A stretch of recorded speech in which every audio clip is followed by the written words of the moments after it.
Chers compatriotes, la RDC a besoin d'être sauvé.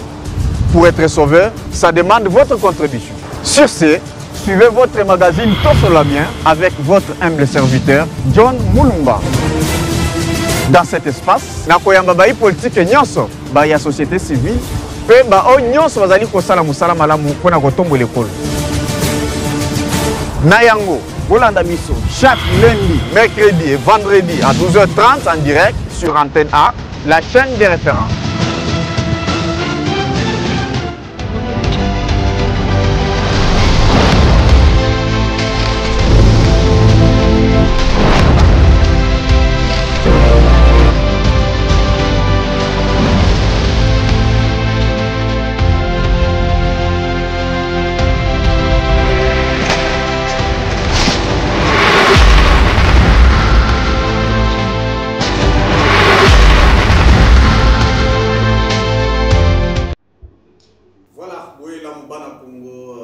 Magazine Abinoto sera bien sûr la chaîne des références Antenne A. En tout cas, Topé Simino Bambote, puisque vous allez Kolanda Biso de partout à travers.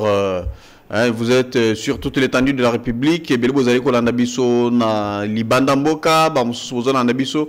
Na nzela pena vraiment ya ba YouTube na biso ba réseaux sociaux. En tout cas topé sibino bambote vraiment pour la fidélité na bino vraiment bo pesa biso tout monde a ba réaction na bino tout monde a ba remarque au bossa la biso en tout cas et ça la biso vraiment très bien pour être tout ba ko bongisa musala et en plus tout travailler vraiment le lenge bo sengieli et makambo sengeli vraiment etambola. Voilà, sur ce plateau, Lelo, la question est allée sortir, il y a gouvernement sous Minois 2, en tout cas, Ndenge Tozela qui peine vraiment, Namaboko ya Kofungwama, en plus, vis-à-vis à propos, il y a un chef de l'État Ndenge à Prometaki, que opposition Rosala Nakati, société civile Père Rosalawana.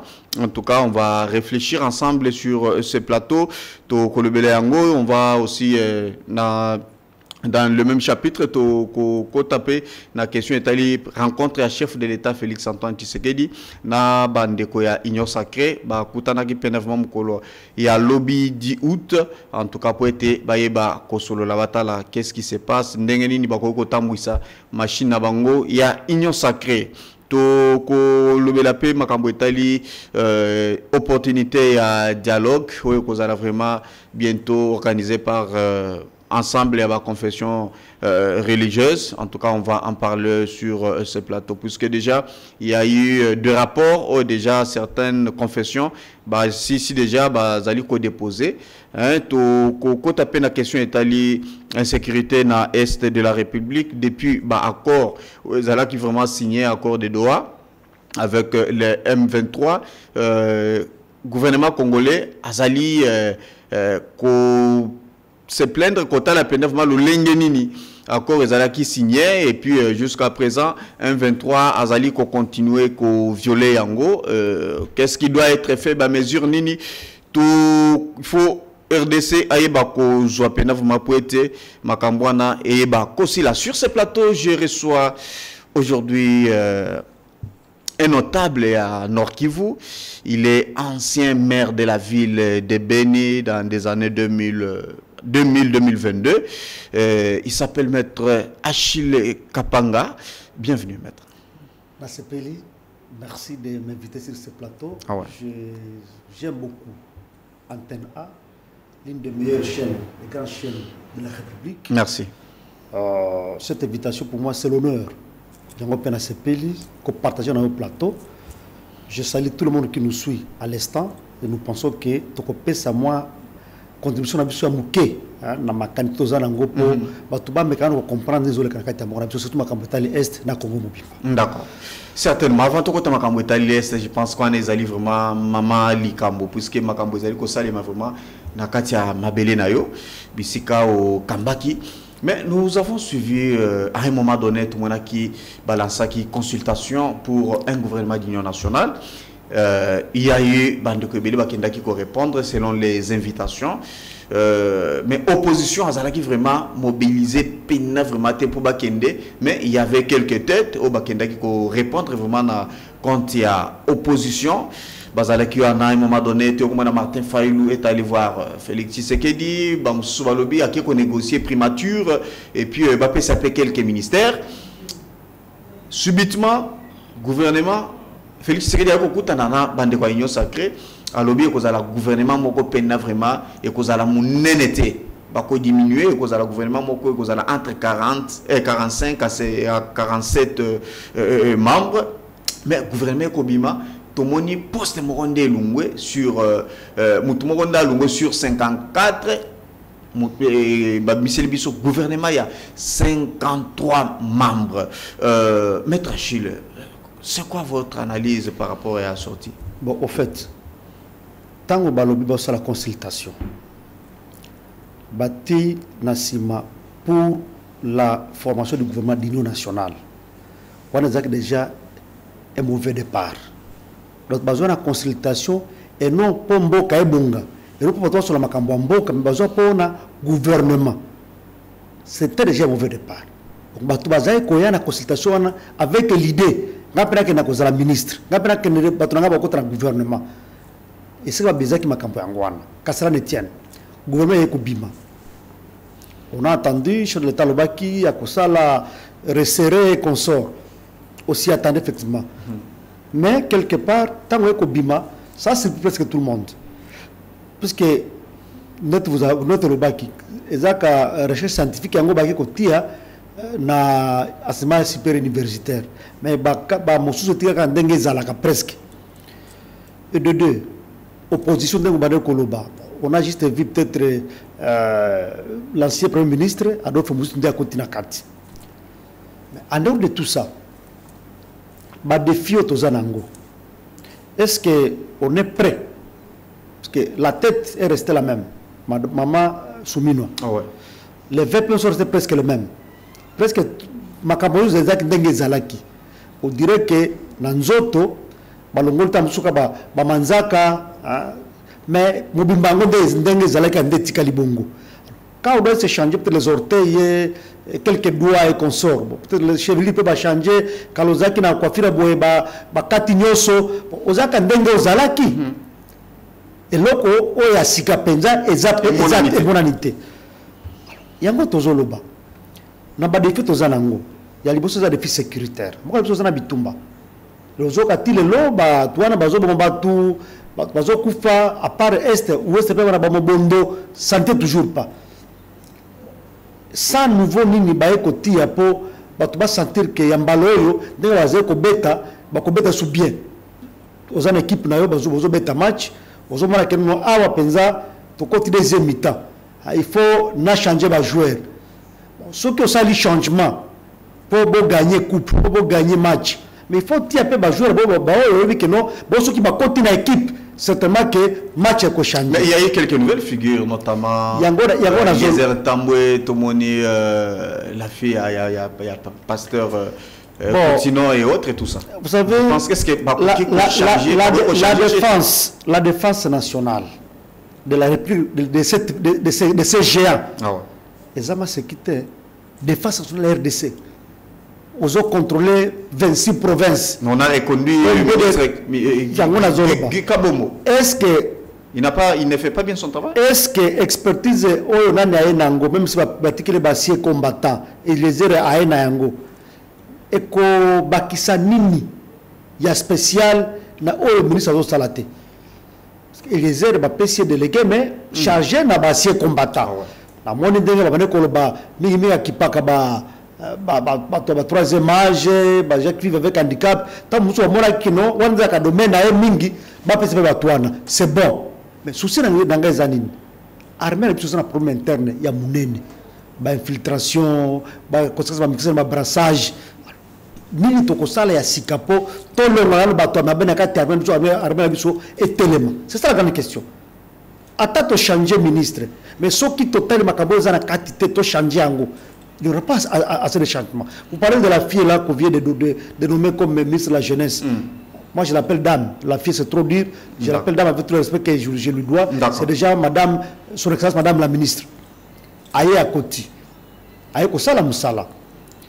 Pour aïe, bah des filles à paix belé. Bah comme nous la bâton de la Kisasa partout. chômage à jeunes, il y a beaucoup de questions pour la jeunesse. Mon côté à Kouki ko même souci à jeune peine vraiment azala kiti. Ce qui est, il faut y travailler. À autre monde pastoral, ailleurs na politique. Et ça des domaines différents. Donc quand l'église, on côté na makambo ya nani ya politique.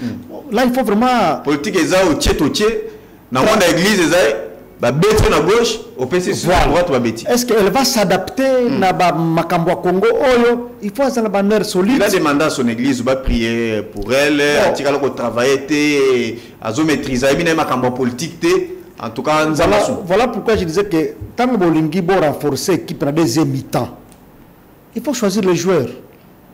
Que Awa, tu as besoin d'un vrai attaquant pour tout Tiabi. Awa, tu as besoin d'un vrai défenseur pour bien côté le sous-souté. Tu as renforcé les médias. C'est ça. Faisala qui na attaque, na médiane ou bien na défense. Gardien d'Aza bien, c'est ça. Tous les matchs, mais tout le monde que tous les cocatés, il faut tout renforcer, tout ça le changement. Est-ce que Madame Noana a la capacité, il y a quoi mettre faire la faille au Zalaki, puisque mettre l'eau. Il n'y a pas ça qui recommandation. Il faut que cette dame travaille avec l'ancien, avec le commandant des services nationaux. Puisque si elle signe des partenariats aujourd'hui avec les commandants, les généraux Kassongo, certainement que au Komona, babandi ko encadrer ba jeune wana a préparer bango a pesi bango général a qui a recycler bango bazo na société. Il faut qu'il travaille avec l'armée. Bah on a montré qu'il faut pas armée. Il doit préparer les jeunes. Les autres ont besoin de jeunes pas armée. Il faut qu'elle soit active avec le ministre de la Défense, le commissaire général de la police pour préparer les jeunes. Tous ont besoin de policiers. Il faut une banque de données à des jeunes au Baroque na kati makambo soana. Rame pesa on pas général pas dire. Il faut être non, tous les besoin de réservistes. C'est un grand travail. Donc nous ça les exemples ça la bureauté. Bassan de fonction professionnelle ba jeunes.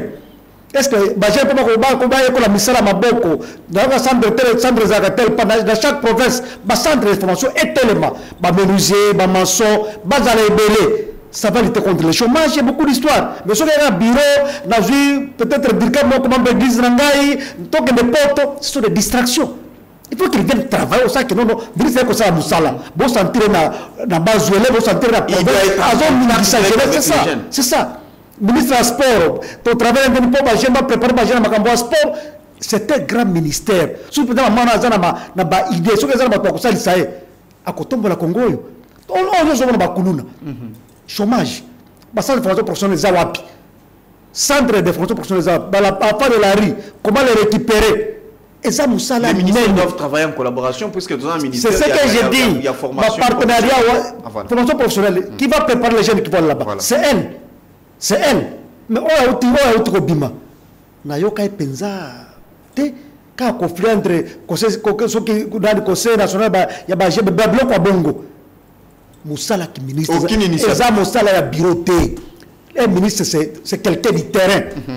Comme le ministre de l'Agriculture, par exemple. Ah ouais. Et le mot qu'on a passé dans le moteur Manangaï. Ba Congolais, ba Kinono, to sepeli po l'osso kititalo, to sepeli po et utilibanda. To sepeli po pio de kiti. C'est quelle façon de réfléchir? Il faut to mituna, to zala mabele, ministre de l'Agriculture, producteur de ce commune à niveau mine. Pour produire combien de tonnes? Pourquoi Congolais va dépendre de la Libanda? Autre élément aussi, c'est surtout plus budget au Bazali qu'on disposait dans le ministère. Au monnaie, on avait reçu autrefois des experts, il y a ministère sur ce plateau, Balobi, budget Zali Mouké qui permet de répondre quand même. Quand il n'y a pas de créativité, il n'y aura rien. Tout le système est quand vous créez les besoins, mais le gouvernement doit répondre à vos besoins. Au budget dépassement budgétaire dépassement budgétaire ce que vous avez créé besoin au Congo il faut répondre il faut que vous sentir que non on a musala budget il faut matisango budget na bloc quand on sait que non aujourd'hui il faut peut-être 1000 jeunes qui ont une formation telle part au côté si besoin dans le gouvernement mais bakosimba quelque part pour pas son bon ça musala wana. C'est la créativité qui crée le budget. Budget zakate que za ba chiffre moko ba komi en l'autre côté la bongo. Non. Pour mingi ba koma ba tout ça kango pété. Ba tout ça kango pété. Vous devez avoir la créativité pour mbongo bima parce que même avec vous-même quand il est déjà ministre de la jeunesse, basa la jonction ministre de la formation professionnelle. Basa la musala na service national oyanan. Bah, on peut produire. Certainement. Si on produit autant de tonnes de riz, mais vous pouvez même vous autofinancer. Il faut que vous ayez un budget. Alors que vous avez la main d'œuvre qui est là, qui peut produire. Non. On a déjà la main d'œuvre. Aujourd'hui, nous avons produit autant de tonnes de riz. Ça sera consommé. Donc, on peut tout dépendra budget, non. Il faut aussi savoir produire. C'est aussi important. Est-ce qu'on peut appeler ce gouvernement un gouvernement d'union nationale? N'enge va définir un gouvernement na avaibima. Bon, d'ailleurs, avant tout moi je suis en train de me dire une chose. Vous savez, les Congolais, nous sommes déjà habitués à une très mauvaise chose. On a un exécutif. Il faut savoir que nous avons trois pouvoirs. Nous avons un exécutif, judiciaire, et législatif. Nous avons un exécutif. Nous avons un député, un ministre. On dirait que les députés sont en si nous voulons renforcer, au moins pouvoir des triangles. Triangle a trois côtés égaux. Il y a pouvoir, les trois pouvoirs, exécutif, judiciaire et législatif. Ceux qui pouvoir est simbi. Quelqu'un ne peut pas venir devenir ministre. Les responsabilités sont partagées. Ceux qui vraiment ont dit que les députés sont en bani, dans le ministère qui moibi,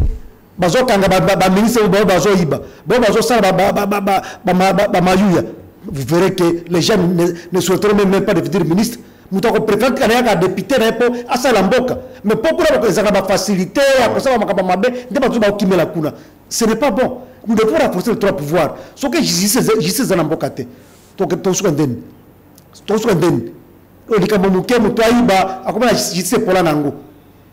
Comme le dossier Lambadère, nous devons renforcer les trois pouvoirs. Tout le monde a un pouvoir de mon côté, tout le monde a un pouvoir exécutif, législatif, dans l'Assemblée par exemple, dans l'année depuis Babandaki, injecter ministre, attends ministre de mon côté.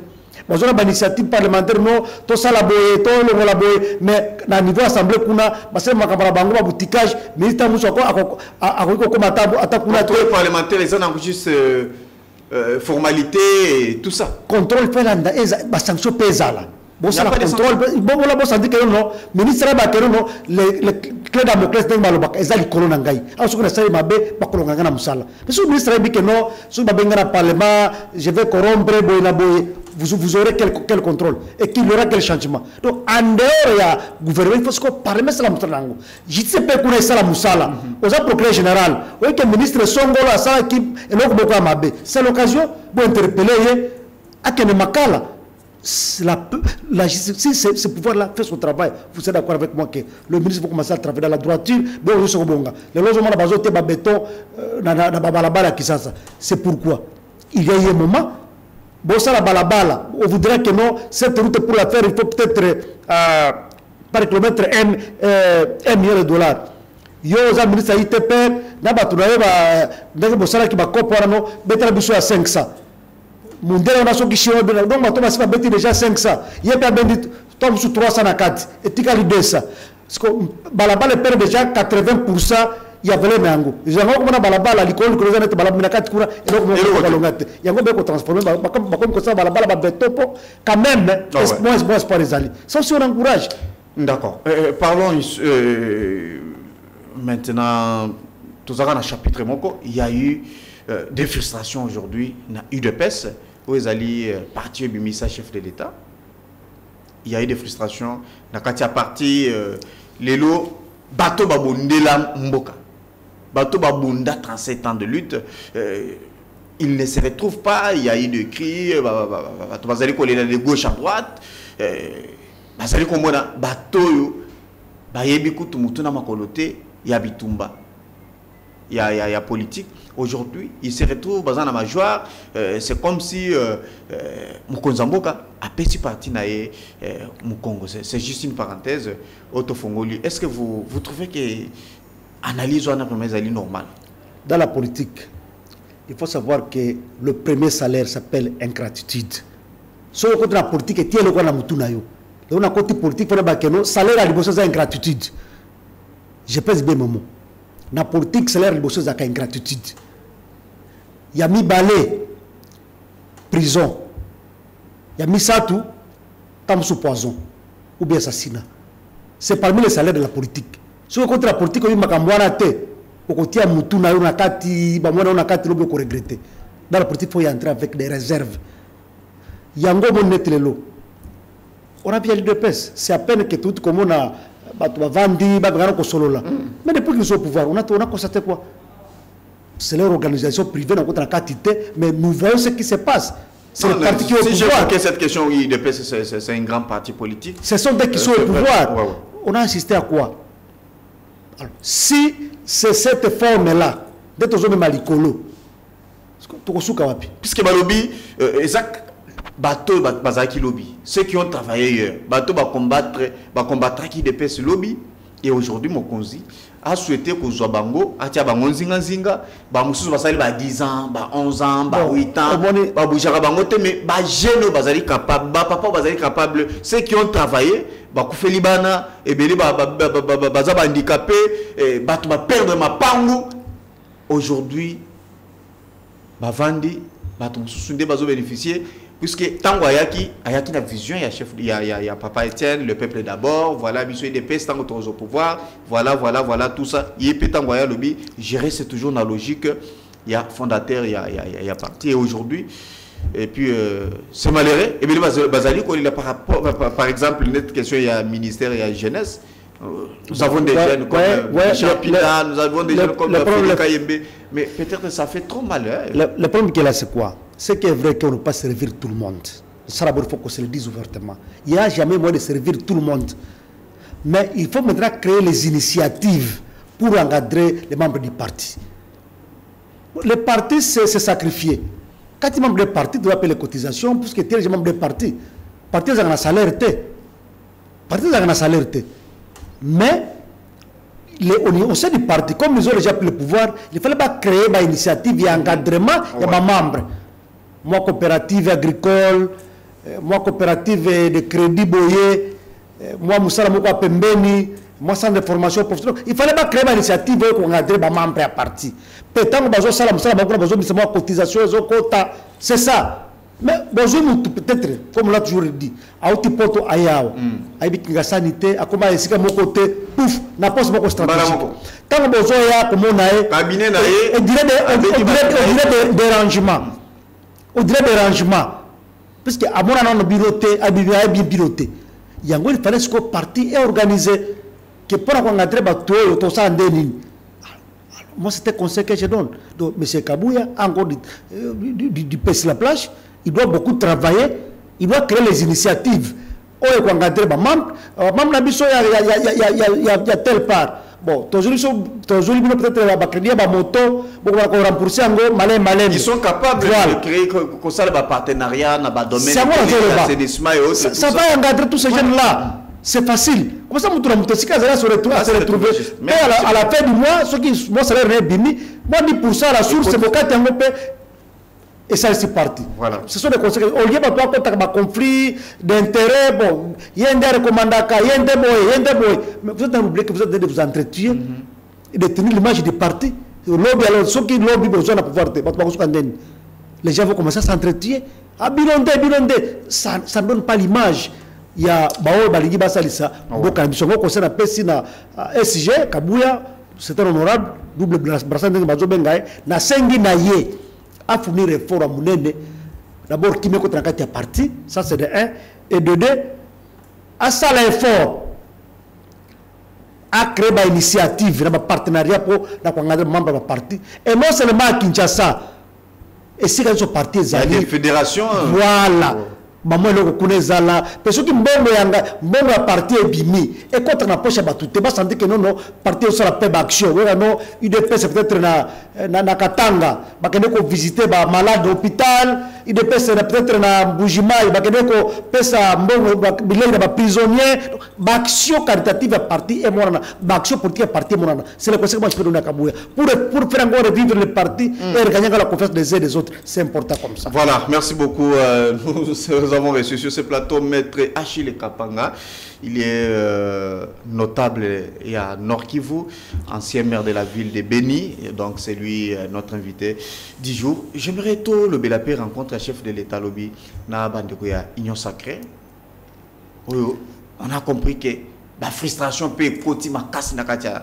Il y a Union Sacrée mais qui Kodoze Bango, pourvu que non, en tout cas, Batala, il faut la calme, il faut revoir le statut, il y a Union Sacrée et tout consort. Est-ce que pensez-vous que ça va marcher? Est-ce que l'Union Sacrée réellement est ça son avenir? Est-ce que vous avez que ça n'a pas tout, ba champagne nanda que somba maki déjà, mais la mité. Parce que c'est que comme le côté déjà ma solo sili, mais tant que bima boy ah, mutazolanda na bantina suka kombo ezate patming bapiki ba crise le zo kangote moko ngolo biawa que tel était prévu à la bohème comme les bibité tout ça ba confusion za ebele même on sait à parti en moko il y a vraiment le chef de l'état sala kinini. Moi j'ai compris sa logique à mon avis so que na ba ça nouveau na ba parti politique pour me kozala ce que l'on dit Bemba peut-être na MLC à côté nani. Ce que l'on dit Bazaï à côté nani.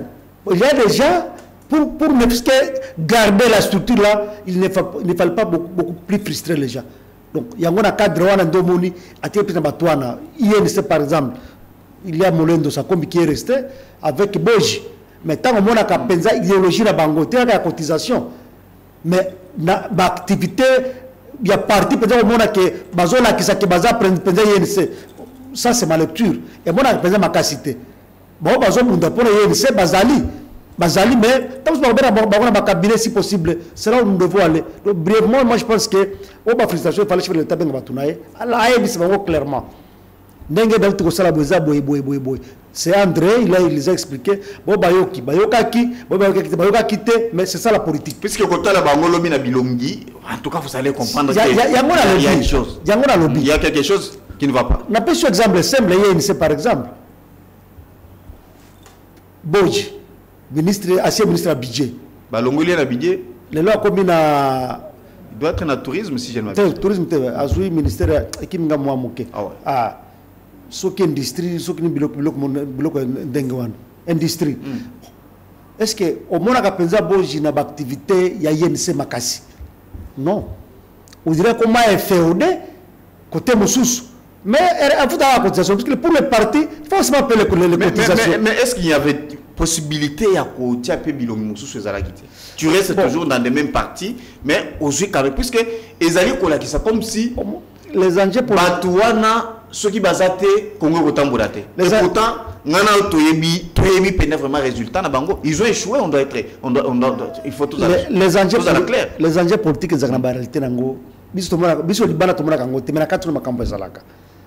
mêmes personnes, permutation,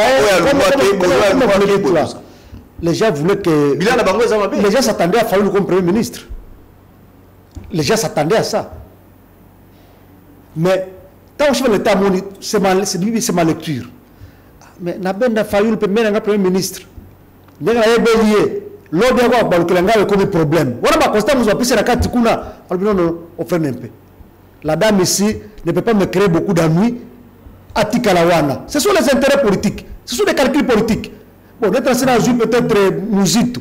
Bango n'a fallu presque province. Moko n'a pas jamais balete. Moko a compté Moussou Atikala. Ce sont des calculs politiques. Et j'ai dit que pour servir le pays, il ne faut pas seulement d'être ministre. On peut servir le pays sous plusieurs formes. Il y a un autre qui dit que ce n'est pas seulement devenir ministre pour servir le pays, non, non. Malheureusement, on a déjà pris le ministère comme un lien pour se servir, un lien pour mettre ses amis, pour ses membres de famille, de l'église et un consort. C'est ça, malheureusement. Mais si on doit tenir compte de la, technicité, au technocrate, peut-être, comme je l'ai dit, tu dois changer match. Il faut que tu aies bien.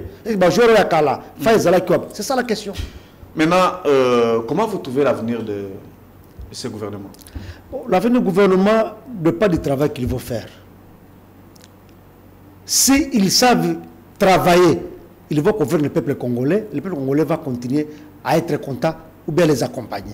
Mais si vous sentez que c'est presque le statu quo, le peuple va continuer à souffrir, les massacres vont continuer, ce sera dangereux. Voilà pourquoi je demande au ministre de travailler, de quitter les théories, parce que la théorie déjà est belée, mais sur le terrain et l'autre côté.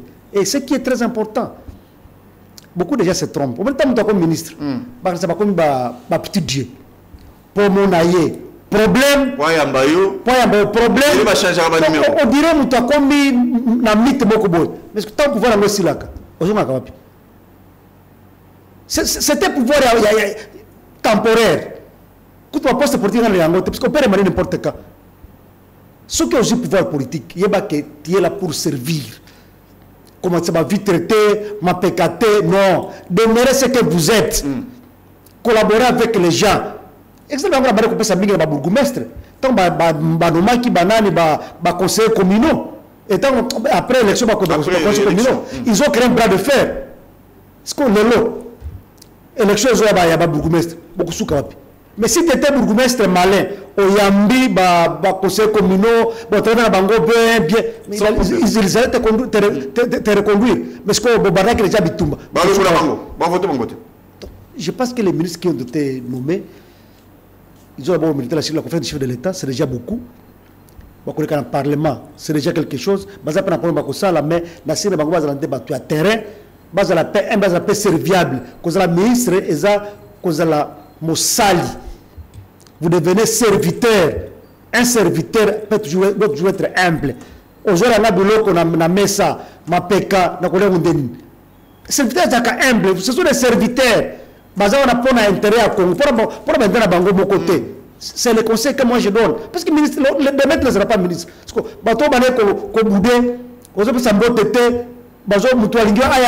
il arrive à votre bureau à 10h. À 18h, il fait une semaine sur ma course dans le bureau, mais c'était pas de famille, papa. Mais Maître Achille, selon j'ai lu beaucoup d'observateurs avec certaines personnalités pour soutenir Vision en chef de l'État, beaucoup sont déçus. Ils sont tellement dessus, Balobi Félix Tshisekedi a décevoir Bango dans le gouvernement. Beaucoup trouvent que Asuki, il est au bout.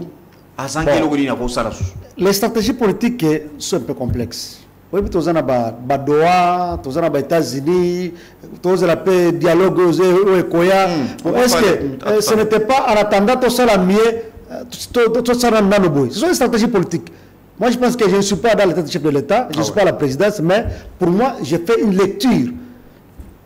Il ne fallait pas trop aménager. Bon, Tikali, en attendant, ni ne sais pas lobby. Ceux qui te remanié, déjà dans la Serbalongwa.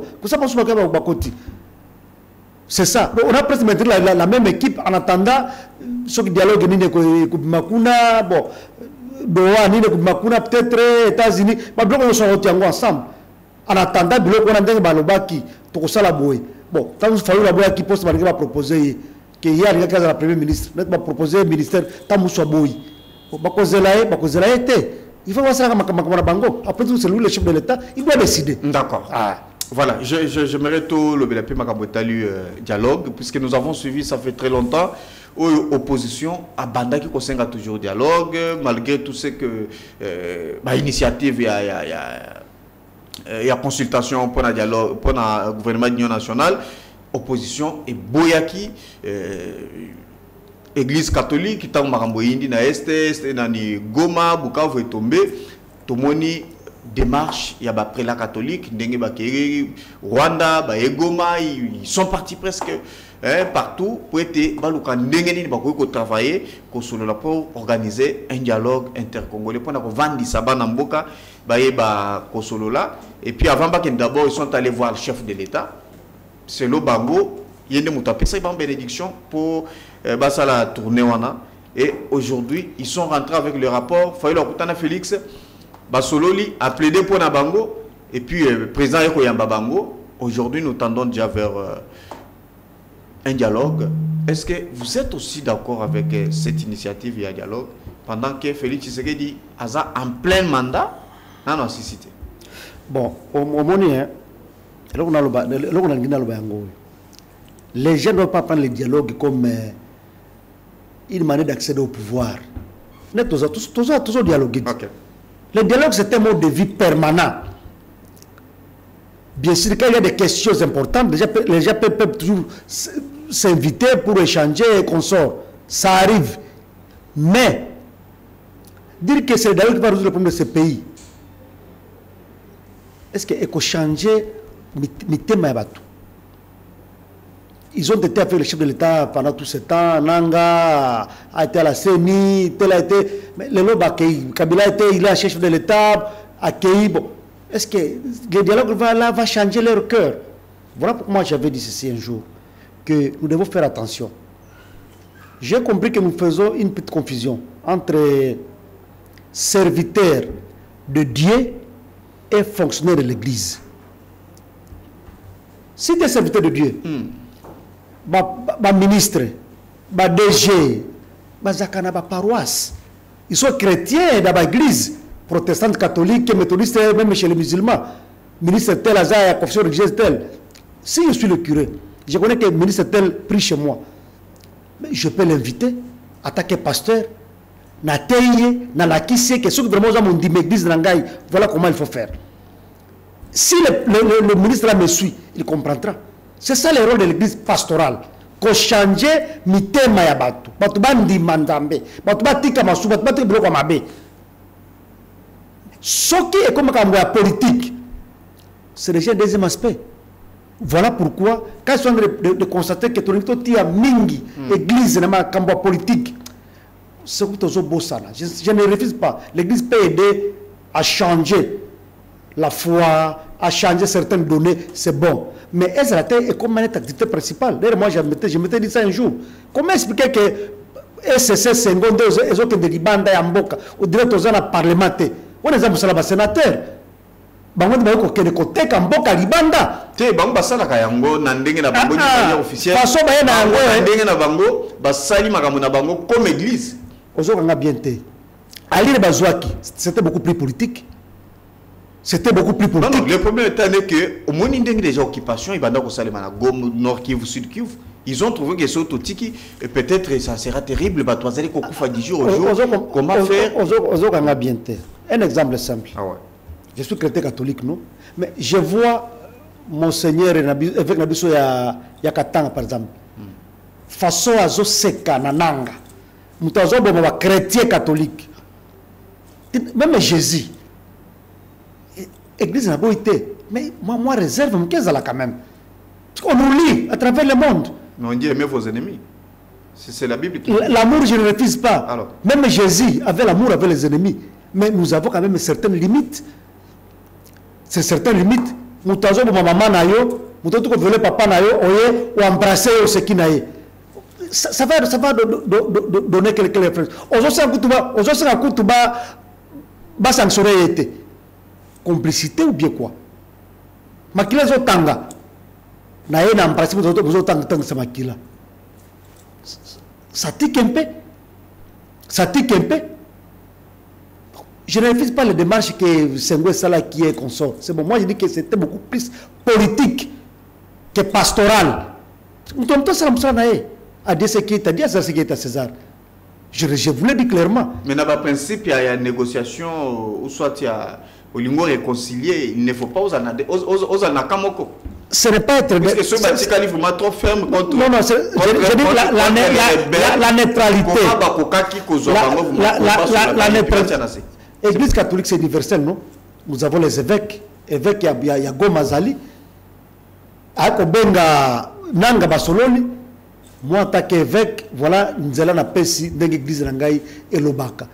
Comme me dit les chartes catholiques, voilà. C'est ça, il faut qu'on t'aille. Il faut qu'on t'aille à comprendre comment ça les a bien été. C'est comme ça. Mais tant que l'Ingo s'est transformé à pouvoir public, il y a église, ça tique. C'est là où moi je suis. Okay. Moi j'envoie tout ce que les évêques font et consomment, mais c'est transformé en décision publique. Ça devient un peu dangereux. Heureusement, ils ont commencé à comprendre. Et où tout changer, c'est déjà bon, j'encourage. Mais moi, en tant que fils Nord Kivu, je n'ai pas encouragé. Puisque même si l'évêque est venu à Goma, l'évêque n'est pas fils Nord Kivu, Nanga n'est pas fils Nord Kivu, vous venez vous embrasser chez nous au Nord Kivu, quand nos frères sont en train d'être tués. Je ne peux pas être content de ça.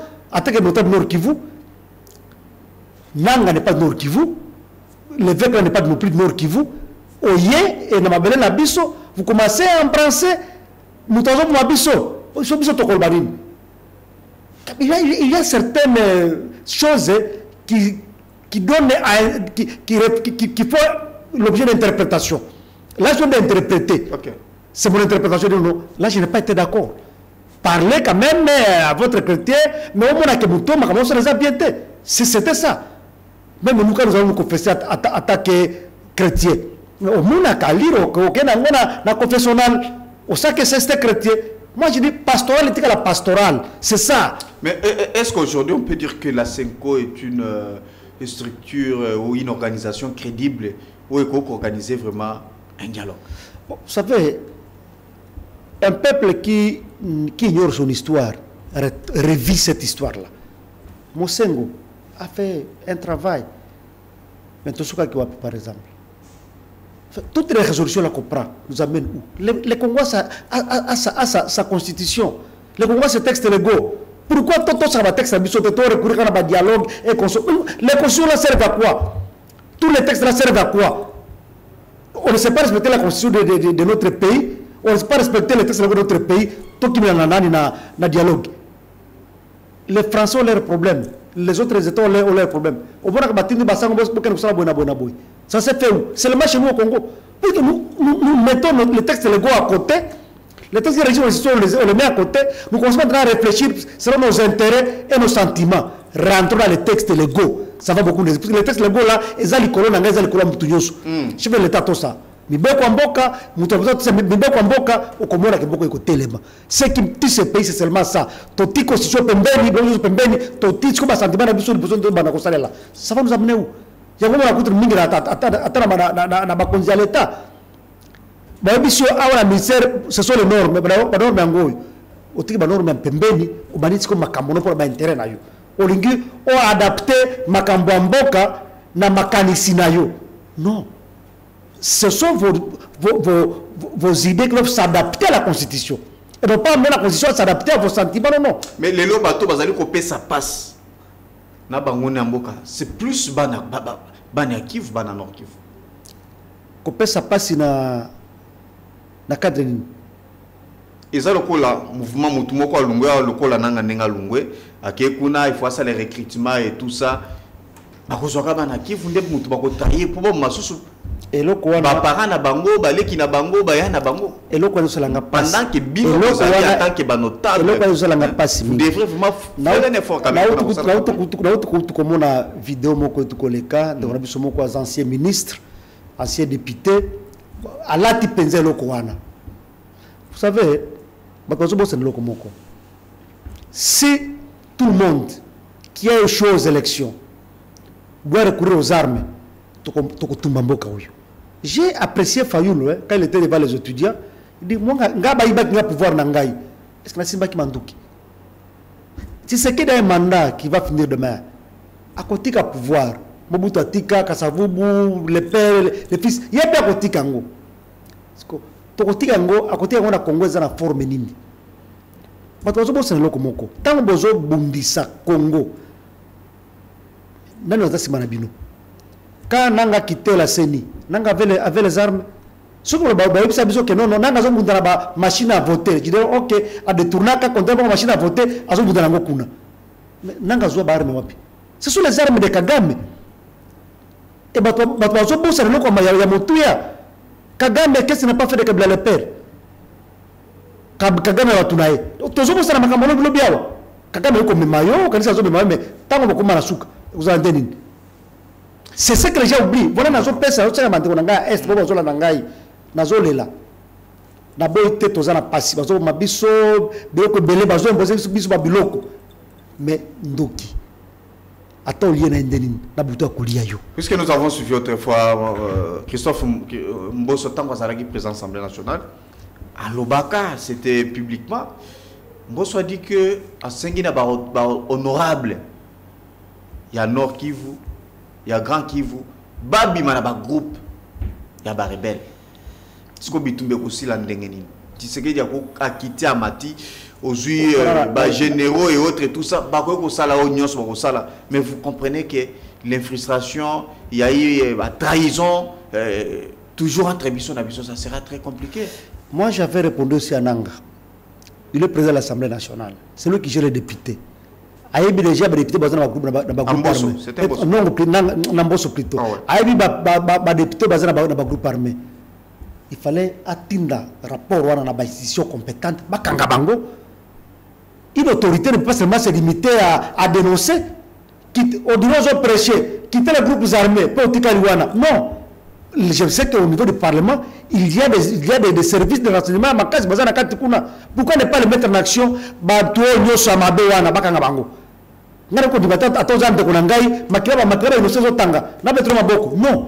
Non. Mbosso ne pouvait pas se limiter à dénoncer. Non, il fallait amener l'enquête très loin. Atteindre la batoana sur l'auditorat de la justice qui est batoana sur la Makamambe Bango ou Kangabango. Une autre autorité n'est pas seulement à dénoncer. Non, Mbosso n'est pas société civile. C'est une autre autorité. S'il veut vraiment contribuer à la paix, il fallait que la liste de sanctionner Bango. D'accord. Pour décourager les autres. Merci, c'était une parenthèse. On revient à la question et dialogue. Mais aujourd'hui, oui, gouvernement Bimi. Félix Tshisekedi a Sandimi, Ndenga Pessi déjà une délégation et la présidence pour être travailler, format, cadre, pour une organisation et dialogue, pour être à signer ordonnance. Comment vous trouvez d'abord Olingi format dialogue selon vous, puisque vous allez organiser toujours par l'église que vous venez de critiquer ici? Oui, moi je viens de me poser mille questions. À quoi servent les élections de ce pays? On peut voter une élection, tout le monde vote président, si on s'est allé, tout le monde tient un bisomoko. Tu peux faire une élection. C'est quoi? L'élection continue à vous. Pourquoi alors organiser les élections? Ceux qui vont voter avec un autre, on s'arrête au dialogue, d'être aussi Makamambo na biso. Élection de la sous-souté. Donc, mais si on c'est mis à cause. Par les mains sur la tout ça, contre la dialogue, pour t'emboutir na nini. C'est ça la grande question. Il y a une crise sécuritaire. Voilà. La crise sécuritaire se résout comment? On a un ministre de la Défense, on a un ministre de la Sécurité, on a tous les services compétents sont là. Donc les services là, les qui sont des Congolais. Bazana posa bango tene basenga dialogue car il faut bavanda basola bayo kapé bango posa na bango ezali nini. Voilà. Là ça j'encourage. Les dialogues c'est bon. Mais moi, je me dis, après le dialogue, il y aura quoi? C'est le premier dialogue. On était à San City. Donc, le Congo ne sera géré que par le dialogue. Donc, Makabalbiso à Congo, pour gérer Ango, il faut qu'à Libanda Baya, Bofan Sabiso. Donc, nous, Congolais, nous ne sommes pas capables de régler nos problèmes. Mais ça, c'est un dialogue intercongolais. Intercongolais. Kabila Rosala na Mesa, Nanga na Mesa, Fayulu, Katumbi, Sesanga, je vous dis, le pouvoir, Baronio Subavandi. Ce qui est intercongolais, c'est la Kala. Et ça va pesanter la Libanda. Ce qui est intercongolais. Même Benesila Kala. Tous nous sommes au pays. Mais la Libanda Baya, qui va financer, qui va faire ceci, tout créer ma commission. Parce qu'on appelle Babidja Bilokowana. Et qu'on tire le peuple est affamé, le peuple ne sait pas avoir de route, le peuple ne sait pas avoir l'électricité, l'eau et qu'on sort. Entre-temps, toujours qui est bambon, si vraiment les gens veulent se parler, il faut vraiment passer à budget sous makambo belé. Oh ben a profiter pas profiter le baya. Ba bien avion, logement. Bureau est-ce que toujours kende yango kuna. Pour des petites questions, il y a volonté politique ya mutu. Yo zande konanga toujours la nini. J'apprécie Fayoulou. Il est allé rencontrer ce qu'il non. Basolaki, nini basolaki, toyokaki balimba bazubazo moi compromis qui m'écoute. OK, ça va. Comment on va travailler? C'est comme ça. Et ça na biloko mike biso topesa ngo a lire moko dire Congo za na suka. Yango te pembe ni ba profitaka. Nanga s'il est parti à chose à Goma. C'est le problème avec Tshisekedi. C'est là qu'ils ont condamné notre parlement. Là il y a la chambre des sages. Ceux qui m'ont dit que les Camerounais ont bien été entre nos politiciens. Mais les sages sont là. Nous avons les anciens premiers ministres Namboka Oyo, ancien président de l'Assemblée nationale, ancien président du Sénat. Nous sommes les Mangondini. Vous savez Mangondini. Donc Mangondini mutu wakoya ko kende basweli makamwa na vraiment la chambre des sages bango wana. Ola kengo soki le lozui a lobby azwa ta avion. Akenda kutananga. Nanga ko yamba iba ko sola yo. Na lobby nous avons les sages de ce pays. Nous avons les anciens premiers ministres vivants, nous avons les anciens chefs d'état-major général vivants, nous avons les anciens présidents des assemblées vivants, anciens présidents des Sénats Bazali. Batoua na soki to vandi ici bangonde sagesse ya mboka bangonde référence ya mboka bavandi batali likambo ya mboka babengi Kisekedi babengi pende kuna to vandi likambo sans problème et que c'est le sama kelele. OK, mais ça c'est une bonne réflexion. Il faut tourner des poteaux, tourner des plaques à gamme, engager des millions. Est-ce que nous réfléchissons vraiment? Est-ce que mitoire est salakala vous avez servi le Congo à des postes stratégiques. Pour ça ici là et comme il était mon rakati amai mais toutes ces fonctions que vous les avez occupées pourquoi ça c'est les loges sont notables à Nord Kivu j'ai occupé des fonctions je peux donner des conseils na ville non monsieur le maire voilà que ça la ngoboité au moins le trop bana ngona passe na mokilo yo ça pour le régime ce que régime na zaki na régime songolo échanger pour na ko na comme ennemi évitons ça. Le peuple n'a pas besoin de vos régimes-là. Politique et opposition au pouvoir, et ça question à qui est et pourtant sont des adversaires. Le peuple n'a pas besoin de la Binoana. Ça va, mais Bisso est Bofanda. Si vraiment les anciens premiers ministres se mettaient, mais on les a mis tout, papa. L'ancien président chef d'état-major général. Bon, bah, il y a des paysans techniques à guerre, bah, c'est inspecteur national de la police. Bah, c'est Bazali, bah, Vandi. Cadre Angowana. Bah, la politique, la Binoana, bah, on peut toujours réfléchir. Mboka. Regarde ce qu'il dit. Nangalobi, boy. Au premier temps, qui est loco, au salité. Au bas qui est au salité. Pour la ligne. Surtout une réparation, ça la biloko. Puis, bah, cette déclaration, la bango attaque Bassier, qui est une cette déclaration, tout le monde que Moutaza a faute, Moutoutel. Ils ont ce pouvoir-là. Parce que les militaires ont ce pouvoir-là. Mais pour les États-Unis, Monisco, tout ça. Moi, ça me fait mal. Des dépenses, ça me fait mal. En tout cas, là, j'ai n'osé soutenir vraiment l'idée. Non. Vous avez totalement. Il peut me se joindre à ces gens-là.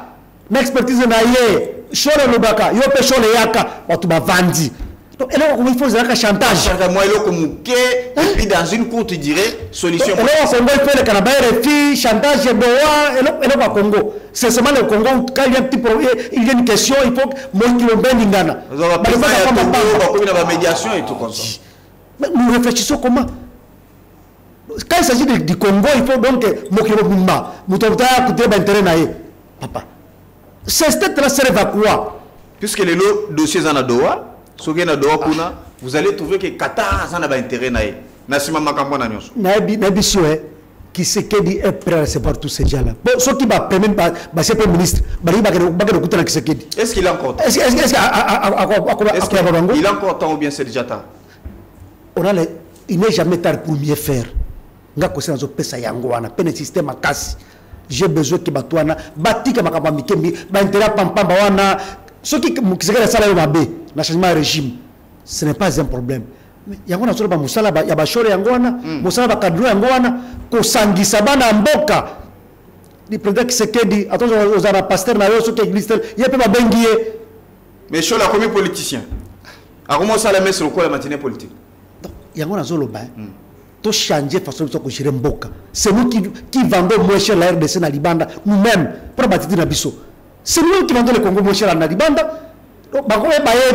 Déjà il faut botinda batutele bakindele ona baya abote batutele baya donc comme eloko chantage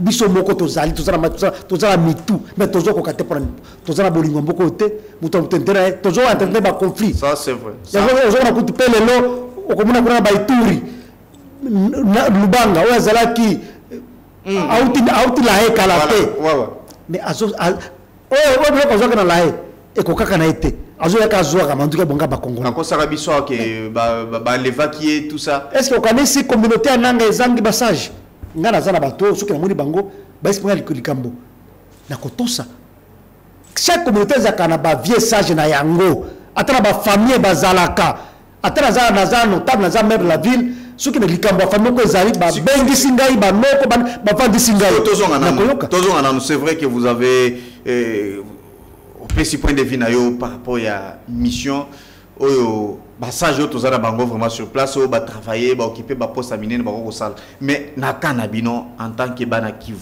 grand Kivu déjà aux grand notable aux ba fonction aminen na katia province derrière na ko présenter comme ancien maire il y a ville à Beni. Qu'est-ce que vous avez fait na Union Swan? Est-ce que vous sangana pe bolukapé ba notable moussous puisque vous êtes des sages pour réfléchir aussi ensemble peut-être que non voilà ma proposition na biso ngoyo comment est-ce qu'on peut faire to kutana chef de l'état ou soit to kutana pena ba rebelle est-ce que vous avez pensé aussi à ça vous savez parce que critiquer l'autre c'est bien ngana tout comme loko moko ya mabena mboko na biso oyo ba politicien adversaire comme ennemi donc tozaki no ba élection tozaki ba adversaire politique ce que le kana le quitter ngana comme ennemi na yo c'est ce qui tue ce pays les gens ont transformé la politique donc ba élection ya na ba kambo bel na mboko na biso est-ce que je suis un peu clair hein est-ce qu'un jour aussi vous vendez en tant que ba notable il y a grand qui est-ce que nazo kende lobby mboke zo kende tozo perdre mabele na biso zo kende qu'est-ce qui doit être fait to ba simbi minduki baza ba congolais lokola biso alors comment nous pouvons faire pour na kosisa makam est-ce que possible réfléchir déjà ensemble peut-être puisque soki bino bolobi le lobo sangani to tu comme on a Joseph Kabila yamba ki ba notable quelqu'un notable il y a qui vous na consultation sali est-ce que vous avez aussi ko sangani pena ensemble to sola nanga to kutana Kabila bozo linga nino juste bo créer pe délégation na bino bo kutana chef de l'état boko jouer pe une médiation et puis ça peut tenir et là est-ce que la zo ndango wana que ba comment n'était ba ennemi les quelqu'un devient votre ennemi c'est la haine le loya comme ministre ngana se pelite pour comme ministre akomba la boke ennemi ngana développer haine. Parce que pour me venger, je suis contre ça. Voilà pourquoi je profite de ce micro pour condamner ça. Qui passe dans mon thème, un ancien ministre, un ancien député, il y a un meeting. Le peuple qui est là, meurtri, ne sait pas quoi faire. Il y a une armée et ça là est fort. Parce que le peuple est là, c'est faire de ça. Si vous avez que trahison contre la carte armée à partir de l'Ikono, vous avez bunda. Mais tant que vous avez un biloko, passe. Peuple, au moins 30 ans, 25 ans à Monisco. La force est là, le lobby. Peuple, ils ont imaginé. Bon, vous avez la place à peuple. 30 ans, 25 ans à Monisco, et à CIE, ceux qui n'ont biloko zo les les kaka peuple zo mona changement té bulingi peuple sandeni mais nazo c'est ce qu'on a validé Nord Kivu ba kofia mike na totika ba kofia mike netero ba reconduire Julien Paluku ba reconduire Nzangi motema na yo kaka moto féliciter Nzangi féliciter Julien bande ko na biso bo sali bien mo ko demboka reconduire bino ce qu'on to ça la province na biso c'est comme ça moi c'est ce que je prêche nazo profiter na micro pour na petit biloko wana ke koloba ke non nani ngai na kene sima ya nanga non na utu kola déclaration bande kola biso ya nani ya Congo central pour mona ya mbachi wa kendeki et pas ya nanga. Vous avez senti que ba condamné yé parce que désolidariser na yé papa ne paye moko lobi yango yé moko lobi yango. Nous devons condamner le mal. Puisque na édition clairement que bana nord Kivu bana nord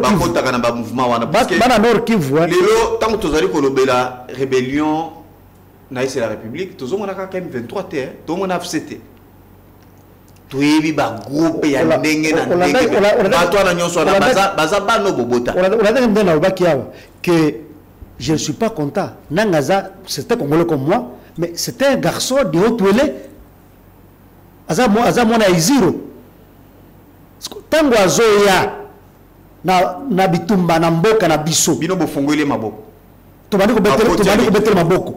Nous sommes naïfs. Tout le monde n'est pas saliba. On est meeting. On est en train de nous exploiter. On est en train de nous exploiter. Si quoi, il y a un nazo mituna. Peuple comme la niveau na pona nini. Est-ce que ça passe? Parce que tamu pas c'est le qui. Tout ça la ndeni. Ah, tamu su mutu ndia koya. Peuple na kati ya confusion. Il y a un nazo senga na bakonzi na biso ya mboka. To pesa ka mungu na prétexte te. Mungu nazo pour faire un prétexte. Et ça passe. Voilà pourquoi le gouvernement doit beaucoup travailler pour montrer au peuple que non, non. Parce que nous avons sabino, biso sale. Mais tant que le peuple a capé détournement, boyena boye, ça peut passer.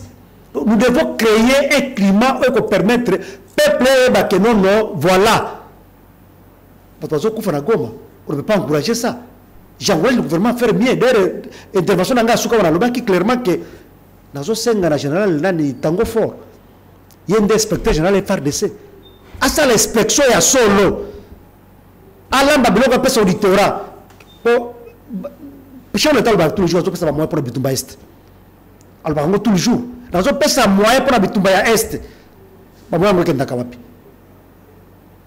Ceux qui ont détourné moyen aussi, c'est le seul secteur qui a beaucoup consommé. Il y a un zoloba. Tant que vous avez le résultat, ça il y a un zoloba. Parce que le peuple kuna, tant que nous comme makasi, bah il faut ça y est. Parce que ça des peuples, parce que profiter de la naïveté, la souffrance à peuple. Il y a ce qu'on a besoin d'un gouvernement et ça l'effort pour souffrance on a ici là. Toi améliorer conditions de vie à Batou. Pas dans le ça va bêter. C'est seulement ça. Tant que vous avez passe, il est manipulable. Vendre la famille n'a pas d'oreille. Bazoko saye que non non salabo salabo. Let ba ba na mi wakota kulu nao. Ezaka passe. A petit akawa. Surtout zuli chet oko toko bikao. Nous devons faire de tous nos moyens pour améliorer les conditions à vie à Batupo, basal exploitable facilement. C'est très important. Voilà, je mérite tout le processus, tout le processus de paix, où les lots et côtiers en péril. Tout le monde a une négociation qui t'a maté, les lots et lobby, signé, tout ça. Mais jusqu'à présent, Kinshasa a déploré respect. Il y a corps de pesaté. Parce que cessent les faits à l'immédiat, tout ça, mais sur terrain, la violence, ils allaient continuer sur terrain. Les Congolais doivent éviter de se réjouir vite. Les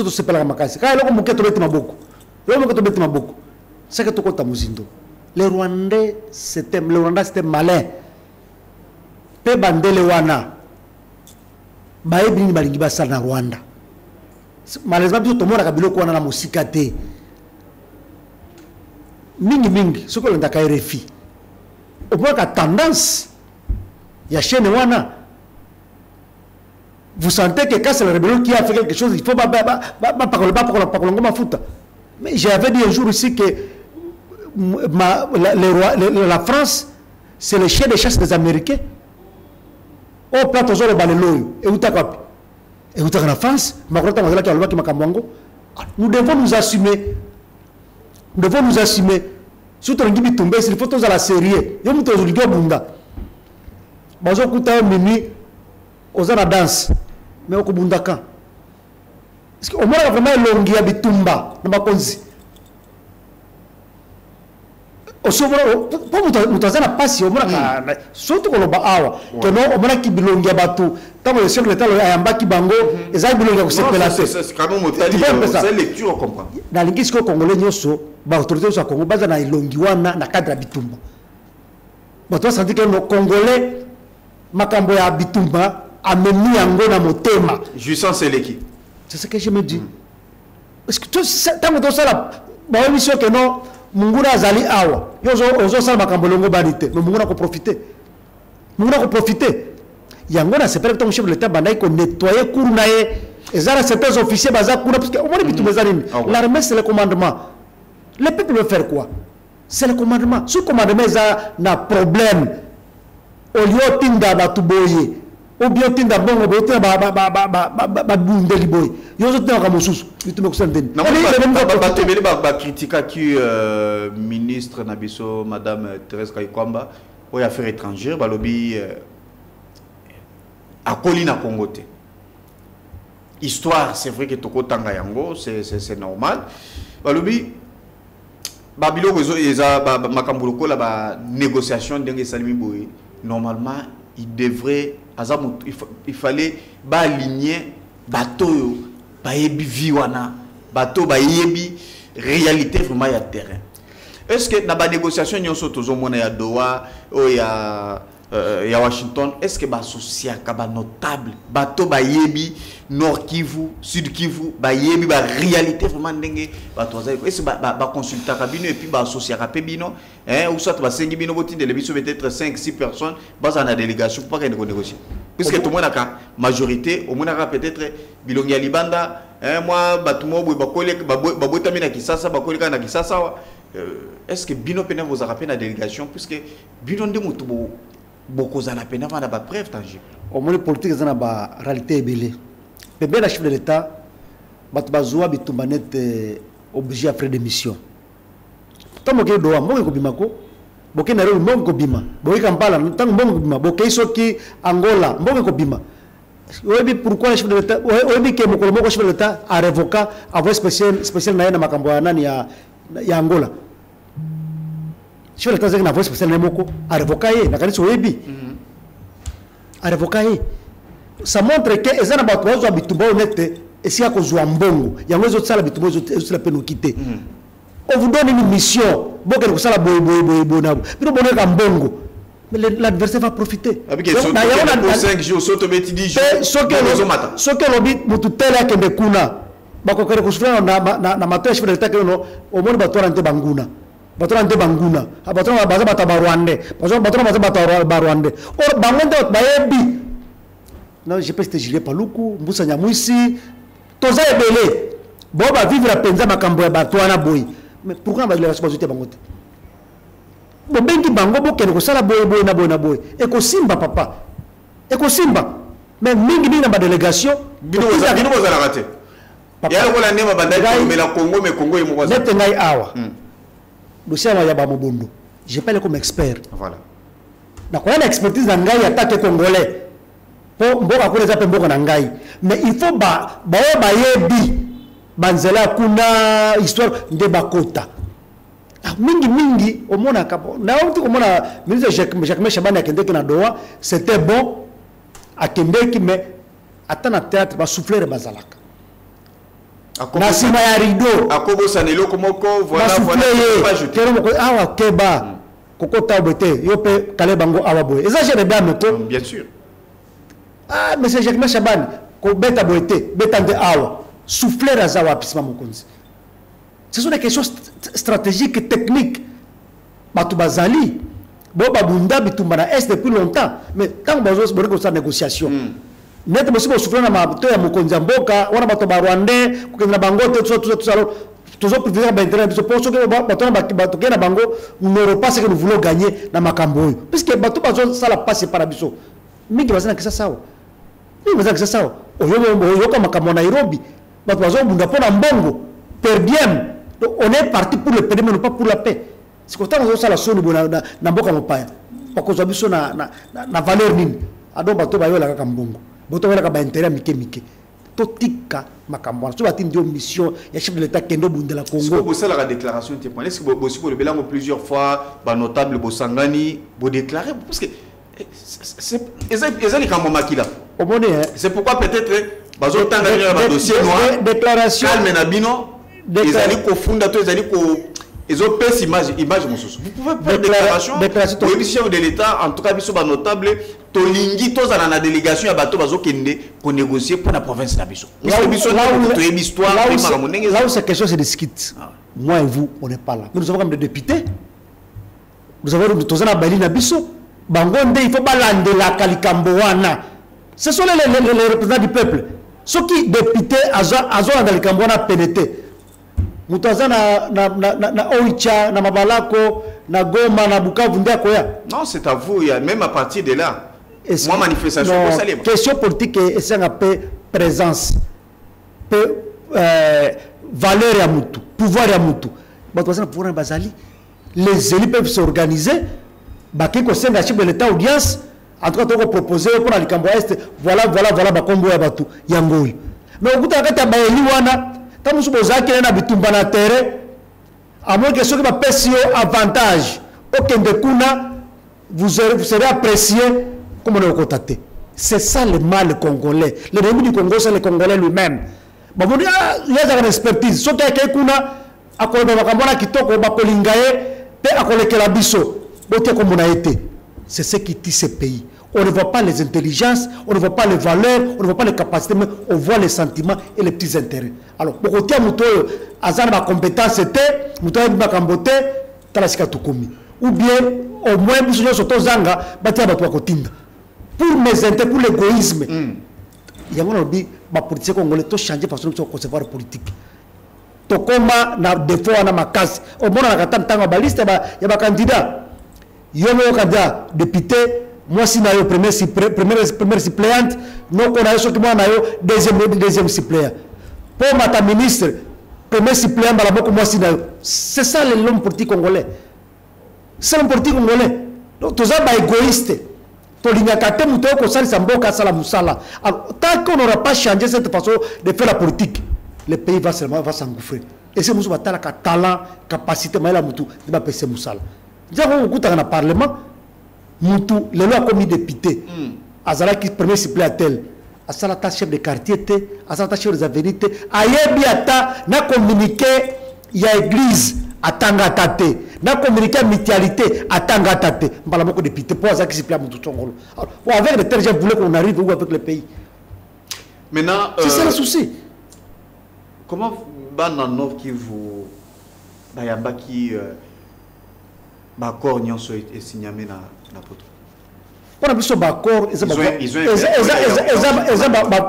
de sortie et vous avez vos sali confiance dans Yango et vous avez l'espoir que demain en tout cas le problème va prendre fin. Tout ce qui veut nous amener la paix on encourage mais que ce ne soit pas une paix piégée une paix fragile non parce que c'est fragile. Ça sert à quoi? Le problème du Congo c'est quoi? La malaria, antibiotiques était papa.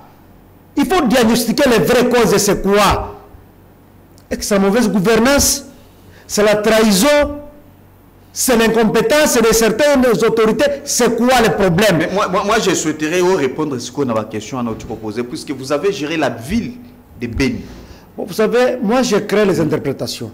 Moi je dis qu'il y a des gens qui sont appelés à diagnostiquer. Vous avez posé, non, ce sont des belles questions. Ou ce que je vous dis. Ouais, ouais. Ceux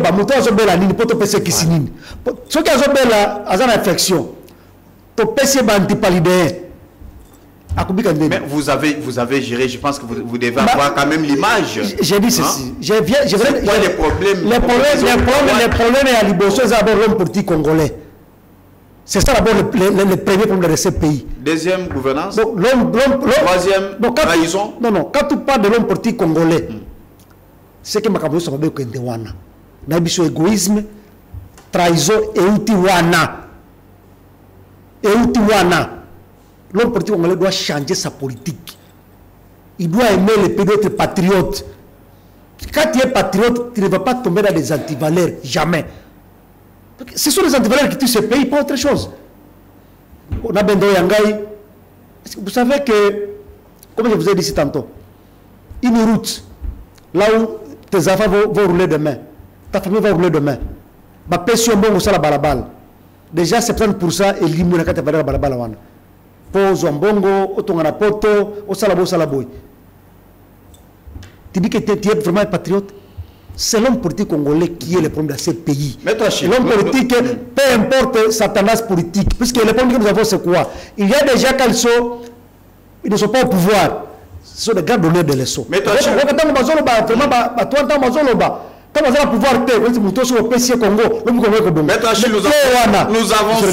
nous avons suivi tant d'interpellats qui, ou soit souvent, tant de certains généraux. Il y a espace Swahiliphone. Quand je parle Swahiliphone, on fait allusion à l'Est de la République. Au Komona, il y a des déclarations où ils allaient au Salem. Peut-être Batangi Bango, ils sont cités dans des dossiers sales. Certains notables, certaines autorités, ceux qui ont interpellé Bango, il y a toujours des réactions. Nous. Vous ne voyez pas que peut-être que le dossier cause à peut-être un dossier vrai, mais vous ça la pression pour être libérer Moutouana. Peut-être Moutouana à cause de la moko ya source ya makambo ezo lekanaise. Vous savez, les questions de justice, les questions sécuritaires, on a encore avec des réserves. Ce qui c'est ça c'est mec kangi mutu. Pour te ba épuiser. Mais ba kangana ba sentimenté. Pour ba kangana ba règlement de compte té. Si vous avez un règlement de compte, na ba sentiment, ça va décourager les gens bon ba sala musala. Mais muto to yebi kaza vrai patriote azo bunda pona Congo. Tala ndenge bakangiye. Yo yebi elongi mo yebi motemate. Peut-être à celle makamuna ku. Yo kana ebisa. Ba récupérer. Yo kana ebisa. Voilà, azo kanga bango. J'ai été clair, j'ai dit ceci. Makamwa justice, makambo ya renseignement nga ko tana katité. Botika ba épuiser. Mais basala yango nde na cadre de règlement de compte té, pe na cadre ya ko décourager. L'initiative à Moutou, on a payé Zalaka. Donc, et l'autre est Yamabe, il faut te condamner en go. Et l'autre il faut te encourager en go. Ce qui est le mot Monaka, mais Moutou, tu as gagné awa. Bon, vérifier pesant la carte de dossier naé, bah, quoi ça va pas Moutou Kamout. Si on a antenne à awa, Mounouga Moninga na alingiote. Aye a conseillé le Kambo pas mon conseil Bakangio. Mon compte en prison. Alors que c'est le qu'on a été.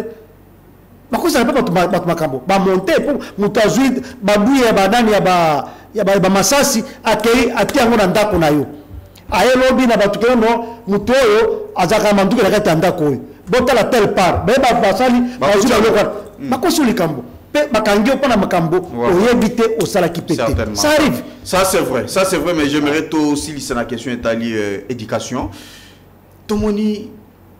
Ça n'a pas commencé aujourd'hui, la publication avec les bosses qui faut poser là, une année, 8 mois, 9 mois. Ceux qui peut-être moi a travaillé les lots, à présenter Xeta les lots, à Kokota Université année, il faut aller qui s'année mobimba tout ça, puisque résultat est toujours en retard. Mais tu vois comment on a évolué, et combien après 2 mois, après 3 mois, jusqu'à ce que tu vois comment on a tinaba. Publication mususu tomoni ba recours au publier exeta école botali pena boye bosali neya après beaucoup de recours et s'il y a peut-être moins 20 30 ou soit bosali max mais cette fois-ci nous avons vu 4 jours après exeta tomoni directement lancement publication il y a bana déjà résultat bana bazu ba résultat est-ce que trop bengango ils allaient rapidité et par rapport à la technologie, taux précipitation. Bon, la technologie est en train d'évoluer. Je ne suis pas informaticien, mais la ligne contre le Cameroun a Mozindoté. Je préfère Antenne A et bien expert, il y a ministère, il y a éducation nationale. Bon, ça là qui le Cameroun, il y a pour expliquer au peuple. Parce que quand on a le Cameroun, on a mis ça dans le j'ai vu ça aussi, c'est sorti. Est-ce que Ezaya solo, Ezaya montage, il y a un Zoloba, Antenne, c'est une grande chaîne, va inviter les techniciens à Kamboana, Bazali. ba ko expliquer peuple comprendre bato ba pesa ngo tabu za makambo solo bato ba pesa ngo image rabe tabu za na mabilo il faut ba améliorer bato ba zo baté bo benga ba technicien ba expliquer likambwana bato ba comprendre za nini tabu za nouvelle technologie ou te ko botama bato ba yekola ngo bato ba yebango ko ça peut bien to dit que rentrée scolaire aux zala ce qui bona ko zonga la 6e et puis déjà permettre plutôt que non ah ouais c'est déjà bon moi azo zonga la 6e pour azo quitter c'est important comme ça en tout cas c'est une question technique je préfère antenne à une très grande chaîne que je respecte inviter ba expert à ministère de l'éducation nationale na ba expert en matière informatique ba expliquer to ye ba biso parce que ezaki stratégie au ministre à ça qui il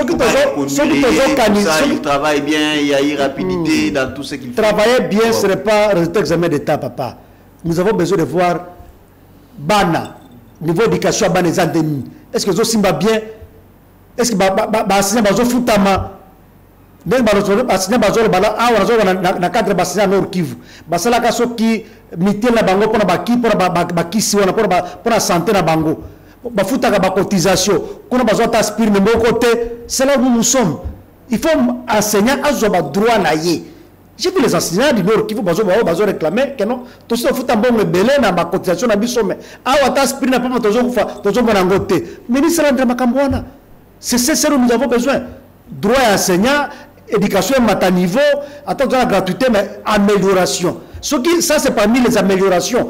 C'est bon, on encourage. Mais je pas expliquer, c'est très important. D'accord.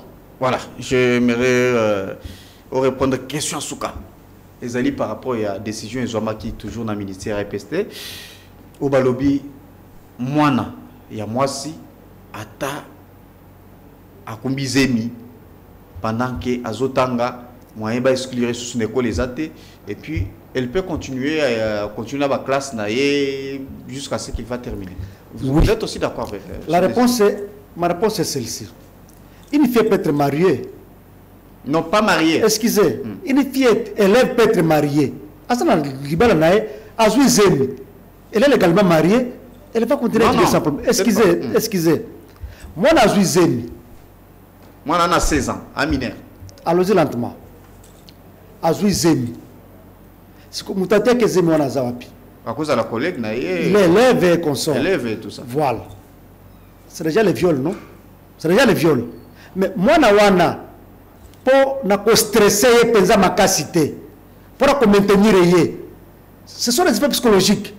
Maman, on sait que tu étais victime de viol. En tout cas, tout le monde a aussi ça que de sacrifier l'étude de Nayo. Ça ne dépend pas d'une école, d'une église à une autre. Parce qu'il y a des écoles conventionnées. Bon, on a visto ça. Non, décision ils ont mis dans le ministère. Donc ils ont couvrir. Non, les décisions, il n'y a jamais de règles sans exception. Ça n'existe nulle part. Des règles, ça n'existe nulle part. Puisqu'on va voir, dans le niveau de l'école, ce que tu me dis, moi, est-ce qu'elle est préparée psychologiquement? C'est aussi une question de préparation psychologique à Moutou. Si quelqu'un n'est pas bien préparé psychologiquement, attends quand il y a une école, elle fera quoi? Papa ngana mona wa kusimbate nazo ngana ndako na botana ndena kozonga. Papa ngana za prendre telo esi pesi ngo toreso ko tonga. Musi boti kana sisa na ngai anena mbula na ngai nazo na sala classe na ngai. Ça dépend. Donc c'est question il y a ko adapter loi wana na ba situation du moment. D'accord. Puisque mutwana aza victime mais non, ce n'est pas ça. Ce n'est pas ça. Mais psychologiquement, il faut travailler. C'est dire quoi? Sur le plan moral, aux ans moins à 16 ans, à Zuzé, à Zanaba Kamad, Naé, tout ça, et chaque fois ils sont ensemble. Est-ce que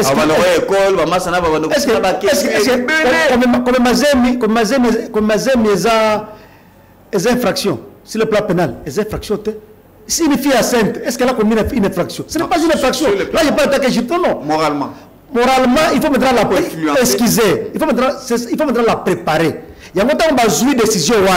Il faut que bâtir à peine à l'école, les gens qui seront chargés à préparer que j'ai de telles questions. Moi, ils ont été élevés comme quoi Sika. Mais tu vois, Sika, non, non. Ceux qui vont à niveau, tu vas encadrer Ndengenine. Il faut mettre des mesures d'encadrement. Que moi, on vient te perdre, on a que ça avortement, à Koufa, voilà comment on peut l'encadrer. C'est comme ça. Ils ont quoi si qu'ils ont mis, mais comme le bambara, comme ma bête, non. Nous devons comment encadrer ça. Officialiser à moté. Puisque moi, on a dit que Atasoki papa, n'a joué.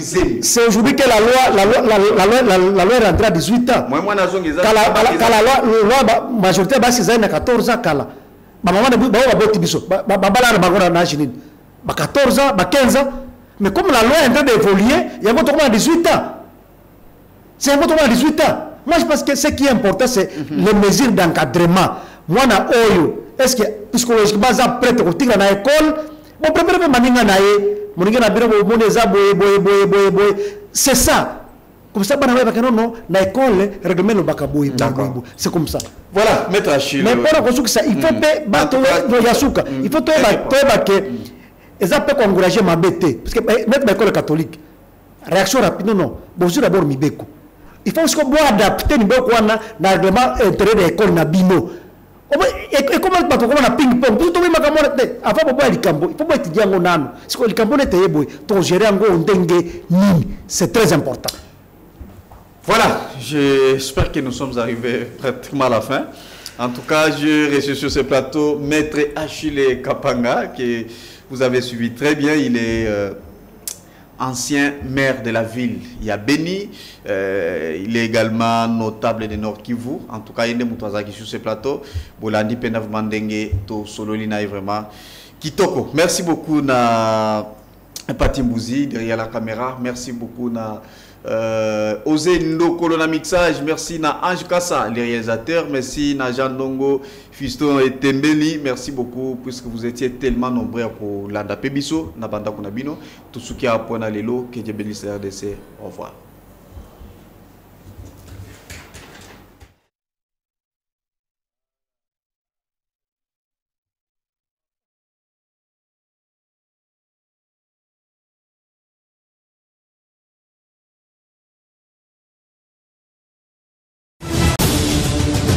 Chers compatriotes, la RDC a besoin d'être sauvée.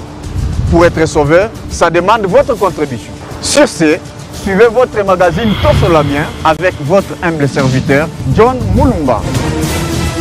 Dans cet espace, nakoyamba bayi politique nyonso, bayi société civile, pe ba o nyonso bazali kosala musala malamu pona kotombo l'école.